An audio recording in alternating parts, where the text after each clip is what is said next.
দেশে ফিরেছেন মিয়ানমারে আটক ২০ বাংলাদেশি তরুণ। মিয়ানমারে নিযুক্ত বাংলাদেশের দূতাবাস এই তথ্য নিশ্চিত করেছে।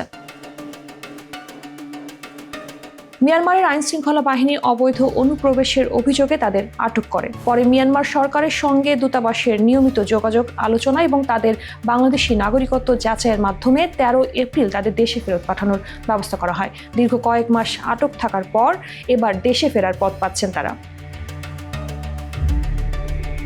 এ প্রসঙ্গে মিয়ানমারে নিযুক্ত বাংলাদেশের রাষ্ট্রদূত ডক্টর মোহাম্মদ মনোয়ার হোসেন জানান, যারা অবৈধভাবে মিয়ানমারে প্রবেশ করেছেন তাদের যাচাই বাছাই করে দেশে ফিরিয়ে আনার লক্ষ্যে দূতাবাস নিরলসভাবে কাজ করে যাচ্ছেন। সম্প্রতি মিয়ানমারের ক্যাম্প সেন্টার থেকে আরও কিছু বাংলাদেশি নাগরিককে ফেরত আনার প্রক্রিয়া চলছে বলে জানান তারা। গত ২ বছরে মিয়ানমারে বাংলাদেশ দূতাবাসের উদ্যোগে মোট ৩৫২ জন বাংলাদেশি নাগরিককে দেশে ফিরিয়ে আনা হয়েছে। সর্বশেষ ২০২৪ সালের ২৮ সেপ্টেম্বর মিয়ানমার থেকে ৮৫ জন বাংলাদেশি দেশে প্রত্যাবর্তন করেন।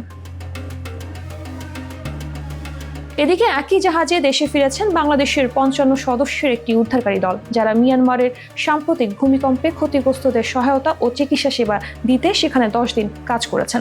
রাষ্ট্রদূত ডক্টর মনোয়ার হোসেন ওই দলের সদস্যদের আন্তরিক ধন্যবাদ জানিয়ে বলেন, তাদের মানবিক কার্যক্রম মিয়ানমারে বাংলাদেশের ভাবমূর্তি উজ্জ্বল করেছে।